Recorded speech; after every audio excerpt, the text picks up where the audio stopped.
নমস্কার, আমি তরুণ ঘোষ। একটা যুদ্ধ তো শেষ হলো, আবার একটা যুদ্ধ শুরু হতে চলেছে। আমি আপনাদের বলেছিলাম যে আবার হয়তো 29-এ দেখা হবে অথবা তার আগে। এত তাড়াতাড়ি দেখা হবে সেটা বুঝতে পারিনি। আজকে আমাদের কাগজে একটা খবর বেরিয়েছে যে এবার E20 জনতা পার্টি, E20 জনতা পার্টি তার কাজ কি? নিশানায় নীতিন গড়করি। এই দেখুন, আমি স্ক্রিনও তুলে দিচ্ছি, আপনারা পড়ে নিতে পারেন। তো এদের বক্তব্য হচ্ছে যে ভারতে পেট্রোলিয়াম মন্ত্রক যখন বলছে ইথানল মেশানো পেট্রোল দিলে গাড়ি খারাপ হয়ে যাবে, তখন নীতিন গড়করি, যিনি হাইওয়ে মিনিস্টার, তিনি এত উৎসাহী হয়ে এর সপক্ষে প্রচার করছেন কেন? তার কারণ হচ্ছে তার ছেলের ইথানল ফ্যাক্টরি রয়েছে।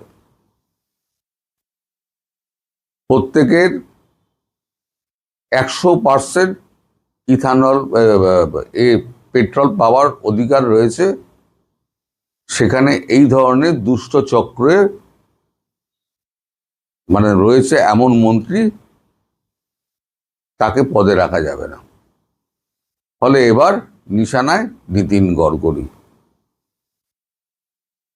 এর মধ্যে একটা ইনস্টাগ্রামে একটা হয়েছে, আপনার ওই E20 জনতা পার্টি একটা তৈরি হয়ে গেছে। সেখানে প্রতিদিন লাফিয়ে লাফিয়ে ফলোয়ার বাড়ছে, যেমন কতটায় হয়েছিল, এটা তো তাই। এদের বক্তব্য হচ্ছে 31শে জুলাই আমরা আবার সংসদ অভিযান করব E20 বাতিলের জন্য। এই যে ইস্যুগুলো কিন্তু আমরাই তুলে দিচ্ছি, সরকারই তুলে দিচ্ছে। পেট্রোলিয়াম মন্ত্রক কিন্তু নীতিন গড়করি নয়। তাহলে আপনি আগেরবারই কথা বলতে গেলেন কেন? আর আপনার যদি সত্যিই আপনার ছেলের যদি ইথানল কোম্পানি থেকে থাকে, তাহলে তো লোকে আপনাকে নিশানা করবেই। পেপার লিক, সেটাও সরকারের দায়। এই ইথানল মেশানোর গাড়ি আপনার পেট্রোল বিক্রি করলে গাড়ির ক্ষতি হবে, সেটা পেট্রোলিয়াম মন্ত্রকও বলছে। এদের দাবিটা খুব একটা খারাপ নয়, কিন্তু দাবি আদায়ের পক্ষে যে কাজটা করা উচিত সেটা হচ্ছে বেআইনি। আপনি এক জায়গায় জড়ো হয়ে এক গাদা লোক একসঙ্গে আসবেন, এসে তারপরে তো ওখানে মার দাঙ্গা শুরু করে দেবেন। এটা তো কোনো আন্দোলন নয়, এটা তো হিংসা। আর হিংসা বরদাস্ত করবে কেন? কোন সরকার করবে? বরদাস্ত তো করবে না। আজ সুপ্রিম কোর্টে একটা মামলা ছিল ককরোচ জনতা পার্টির, সেখানে লাঠিচার্জ নিয়ে। তো সুপ্রিম কোর্টের প্রধান বিচারপতি বলেছেন যে বিক্ষোভ হলেই লাঠি চালাতে হবে। যখন ককরোচ জনতা পার্টির যখন এই খুব উৎসাহী হয়ে পড়েন আইনজীবী, তখন তাকে আরেকটুখানি উস্কে দিয়ে প্রধান বিচারপতি বলেন যে এই যে এত পুলিশ মার খেলো, প্রোটেক্টিভ গিয়ারগুলো কোথায়? সেনা আধুনিকীকরণ হচ্ছে, আপনারা গিয়ে এই অস্ত্র কিনছেন, ওই ভান্ডার বাড়াচ্ছেন, সব করছেন, সব ঠিক আছে, কিন্তু পুলিশের আত্মরক্ষার জন্য যে আধুনিক যে গিয়ারগুলো আছে, যেমন হেলমেট থেকে শুরু করে ঘাড় গলা অবধি আপনার যে সমস্ত টাকা থাকে, আর মডার্ন যে সমস্ত লাঠিগুলো যেগুলো বিদেশে ব্যবহার হয়, তাতে একটা লাঠি মারলে পরে একটা কারেন্টের মতো শক যায়, এতে শরীরে, তাতে 5 মিনিট সে উঠতে পারবে না, শারীরিক কোনো ক্ষতি হবে না তার, কিন্তু 5 মিনিট মাটিতে শুয়ে থাকতে হবে। যখন প্রধান বিচারপতি বলছেন, তখন এরা খুব উৎসাহিত। তখন এই উৎসাহী আইনজীবীকে প্রধান বিচারপতি বলছেন যে আপনি যে এত উৎসাহ দেখাচ্ছেন, তা ওটা তো হচ্ছে গিয়ে একটা বিক্ষোভের অংশের কথা বললাম আমি। পুলিশেরও তো আত্মরক্ষার অধিকার রয়েছে। আইপিসির 131 নম্বর ধারা, যেটা এখন বিএনএস এর 151 নম্বর ধারা হয়েছে, সেখানে বলা হয়েছে যে পুলিশ আত্মরক্ষার তাগিদে এবং সরকারি বেসরকারি সম্পত্তি রক্ষার তাগিদে লাঠি চালাতে পারে। আর বিএনএস 153 লেখা আছে, দরকার হলে কোমরের নিচে গুলি করতে পারে। সেগুলো তো করা হয়নি। তাছাড়া আপনারা ওখানে বিক্ষোভ দেখাতে গেছিলেন, 2 ট্রাক আপনার পাথর এলো থেকে, পাথর বিক্রি করা, সেটা কি আপনার এর মধ্যে পড়ে?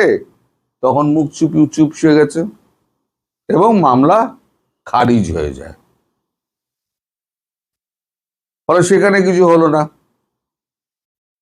এবার ওই 4 তারিখ আবার সংসদ অভিযান হবে, E20 নিয়ে, আর একটা যুদ্ধ। আর বেসরকারি পরিবহন যেগুলো আছে, আর পর্যটকবাহী যে সমস্ত ওই আপনার মানে ভাড়া করা ট্যাক্সি যেগুলো থাকে, টুরিস্ট নিয়ে ঘুরে বেড়ায়, তারা 4 আগস্ট সংসদ অভিযান শুরু করেছে। কিন্তু ভারতবর্ষকে এভাবে যারা ভাঙার চেষ্টা করছেন, তারা ভুল করছেন। ভারতবর্ষ ইউনিয়ন অফ স্টেটস, 28টা দেশ, 28টা রাজ্য নিয়ে হচ্ছে ভারতবর্ষ। তার সঙ্গে রয়েছে 8টা আপনার কেন্দ্রশাসিত অঞ্চল।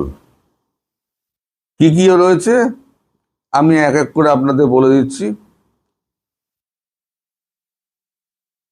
List of states: Andhra Pradesh, Bihar, Arunachal Pradesh, Assam, Bihar, Chhattisgarh. Goa, Gujarat, Haryana, Himachal Pradesh, Jharkhand. Karnataka, Kerala, Madhya Pradesh, Maharashtra, Manipur. Meghalaya, Mizoram, Nagaland, Odisha, Punjab. Rajasthan, Sikkim, Tamil Nadu, Telangana, Tripura, Uttar Pradesh, Uttarakhand, west Bengal. এটা হচ্ছে 28টা স্টেট। ইউনিয়ন টেরিটরি দেখুন: Andaman Nicobar island, Chandigarh, Dadra and Nagar Haveli and Daman and Diu. Delhi national capital territory বা রিজিয়ন বলতে পারেন। জম্মু কাশ্মীর, লাদাখ, লাক্ষাদ্বীপ এবং পন্ডিচেরি। যারা এই দিবা স্বপ্ন দেখছেন না, এই যে আমাদের রেজিম চেঞ্জ করে দেবেন, ভারতবর্ষের এত বিশাল দেশ এবং সেখানে এত কালচার, এত ভাষা, দক্ষিণের ভাষা উত্তর বুঝবে না, উত্তরের ভাষা দক্ষিণে বুঝবে না, পূর্বের ভাষা পশ্চিমে বুঝবে না, পশ্চিমের ভাষা পূর্ব বুঝবে না। ফলে রেজিম চেঞ্জ যেখানে সম্ভব নয়। আর যেখানে 28টা স্টেটের মধ্যে 17টা এনডিএর দখলে, মানে বিজেপির এনডিএ, ন্যাশনাল ডেমোক্রেটিক অ্যালায়েন্সের দখলে, এবং ইউনিয়ন টেরিটরি যারা যেগুলো রয়েছে সেগুলো তো কেন্দ্রের মধ্যে আছেই। ফলে 28টার মধ্যে যদি 17টা যদি এনডিএ থাকে, বাকি 11টা স্টেট, তার মধ্যে এবারে তো পাঞ্জাব হাতছাড়া হবে, তাহলে 17টা থেকে 18টা হবে। উত্তরপ্রদেশে আবার ক্ষমতায় ফিরে আসবে, কমার চান্স নেই, বাড়ার চান্সই আছে।